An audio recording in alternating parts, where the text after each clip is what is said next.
Hello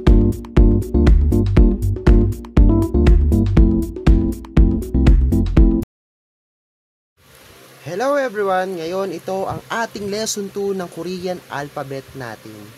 Dahil pagkatapos ninyo makabisado ang ating 21 vowels, ituturo ko naman sa inyo kung paano ipinuposisyon ng ating mga vowels.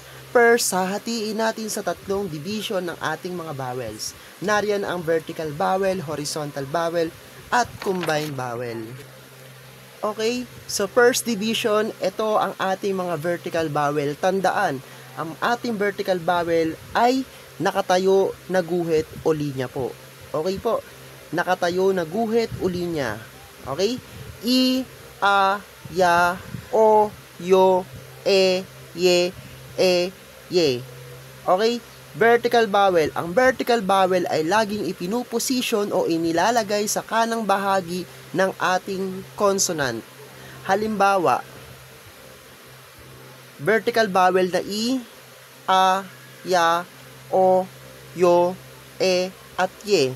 At nilagyan natin ng consonant po sa unang bahagi po. So, mapapansin ninyo po, ang ating vertical vowel ay palaging naipuposisyon sa kanang bahagi ng consonant.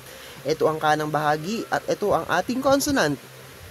At itong consonant natin at ito ang kanang bahagi. Okay po? So, ganyan po dapat siya na ipuposisyon. Okay? So, ito ang tama. Ito ang tama. At ito naman ang mali. Mali po na isinusulat ang vertical vowel na to dito sa ilalim na bahagi dahil vertical vowel po siya. Never po siyang maisusulat sa ilalim. Dahil mali po na isinusulat siya sa ilalim kapag vertical vowel po. Okay? So, example po tayo ng Korean word po. Okay? Halimbawa, Korean word. Puro vertical vowel to. Ang basa po dito ay an, nyong, ha, se, yo. Napansin nyo po ba kung saan na iposisyon ng ating mga vowels?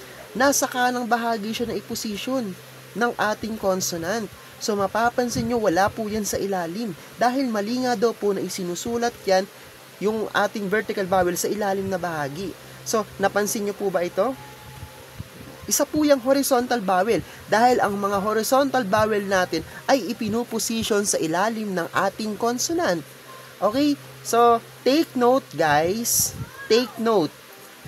Sa Korean po, hindi po pwedeng mauna po ang vowel sa kanila. Okay? Kung gusto mo mag-stay ng apo iyan, kailangan mo pong lagyan ng empty consonant yan. Laging nauuna sa Korean alphabet ang consonant. Okay? Katulad nito, pag naka-romanize to, an, nyong, ha, se, yo. Okay? So, nag-stay po siya ng a, pero nauna pa rin yung consonant dahil ang zero po natin, zero consonant before a vowel has no sound value po. Okay? So, kailangan natin maglagay ng empty consonant para mabigkas natin to ng a dahil hindi po pwedeng mauna lagi yan dahil hindi pwedeng mag-stay as ganito lang po yan. Hindi po pwede yan. Okay? Kailangan lagi po yan may empty consonant po. Okay? So, next, Korean syllable. Lahat ng consonant na idinaragdag ang vertical vowel ay dapat ganito isinusulat. Okay? Ito yung formula para sa ating mga vertical vowel. Napansin niyo po ba? Consonant vowel, consonant vowel, consonant vowel. Puro may consonant dahil nauuna nga lagi ang consonant nila kaysa sa vowel. Kung tayong mga Pilipino ay pwedeng mauna sa atin yung vowel, pwedeng mauna yung consonant. Pues, sa Korea, hindi po pwedeng mauna ang vowel nila. Laging may consonant pong kadikit. Okay? Parang ganito po yan. In Tagalog, a, la, ga, an. Okay, aalagaan. Ngayon, kung gusto mo mag-stay ng ayan, hindi po pwedeng puro a lang po na ganyan na vertical vowel ang ilalagay mo. Para mag-stay po ng ayan, lalagyan mo siya ng empty consonant na bilog. A pa rin ang basa dyan. Ra, ga, at empty consonant ulit kasi may a po siya. At dito mo isusulat ang kanyang N. Bakit dito sa ilalim isinulat? Bakit hindi mo siya isinulat dito katulad ng ganito? Dahil kung titignan mo ang ating formula, wala po tayong consonant, vowel, consonant na formula dito. May nakita ba kayong consonant, vowel, consonant na formula rito? Wala, di ba? Wala po kayong nakita. So, hindi po pwedeng isulat po ng ganyan yan. Okay? Ganito po yan isusulat ko. Ito yung N mo, yung last consonant mo, dito mo siya ilalagay sa ilalim. Consonant, vowel, consonant. Consonant, vowel, consonant. Ganon po siya. Okay? So, ito ang formula natin. Consonant, vowel, ang basa rito ay ka. Ang ibig sabihin ng ka sa Ingles ay go. Next, kang, na ang ibig sabihin ay river. Consonant, vowel, consonant. River. Consonant, vowel, consonant, consonant. Cup. Price. Okay? Consonant, consonant, vowel. Ke. Sesame. Okay? Consonant, consonant, vowel, consonant, consonant. Kak. Tukat. Kakayo. Or kak. Tukat. Consonant, consonant, vowel, consonant. Pang. Na ang ibig sabihin ay bread. Yun po ang ating mga vertical vowel, kung paano po siya ipinuposition po. Okay, para hindi po kayo malito kung saan ba dapat ipinuposition itong mga vertical vowel natin. So, next division tayo. Next division. Ang susunod natin na division ay horizontal vowel. Nariyan si o, yo, na matigas at u. Okay? Ang sabi dito sa horizontal vowel, ang horizontal vowel ay laging ipinoposition o inilalagay sa ilalim na bahagi ng ating consonant. Halimbawa, ito po ang consonant, ito po ang ating horizontal vowel. Lahat ho ng nakahiga na horizontal vowel ay ipinoposition sa ilalim po ng consonant, under the consonant po. Hindi ho po pwedeng isulat mo ng ganito yan. Mali po nang isinusulat ng ganyan yan. Ito po ang tama, ito mali, ito tama, ito mali, ito tama, ito mali, ito tama, ito ang mali. Okay, isinulat ko yung mali para alam nyo kung paano isulat ang mali. Okay, at paano isulat ang tama. Ganun po yun. Halimbawa, Korean word, tongtimoru. Okay, tongtimoru in English ay istimor.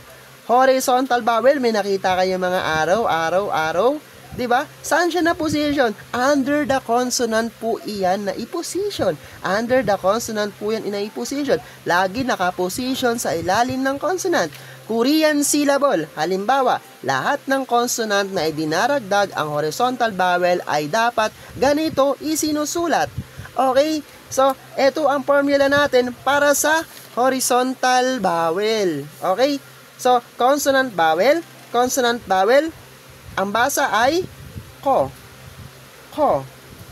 Parang very, mahangin. Medyo aspirated siya. Ang ibig sabihin ay nose. Next, consonant, vowel, consonant. Mul.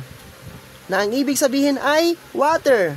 Consonant, vowel, consonant, consonant. Consonant, vowel, consonant, consonant. Stir or fried. Diba? Napansin niyo po yung horizontal vowel na isulat siya sa under ng consonant. Hindi yan na isusulat sa right side ng consonant. Okay? Consonant, consonant, vowel. Consonant, consonant, vowel. To write, to be bitter, to wash, to wear. Ayan yung possible na maging meaning niya in English po. Depende po sa ating context or sentence po. Okay? Consonant, consonant, vowel, consonant. Coach or cot. Okay? Cot, na ang ibig sabihin sa Ingles ay flower o bulaklak po. Okay? Consonant, consonant, vowel, consonant, consonant. Cool. Ibig sabihin po ay boiled. Okay? Ganun po yan isinusulat po.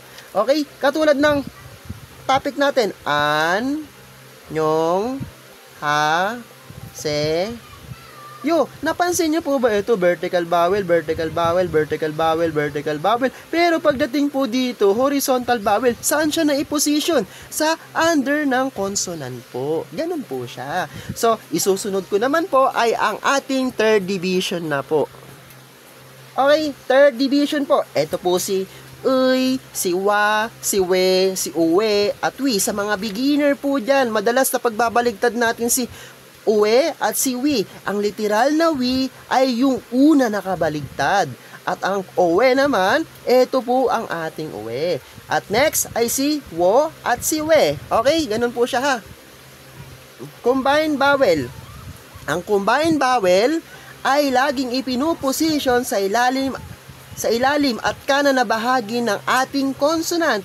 Halimbawa, eto, sample lang po ito guys ha.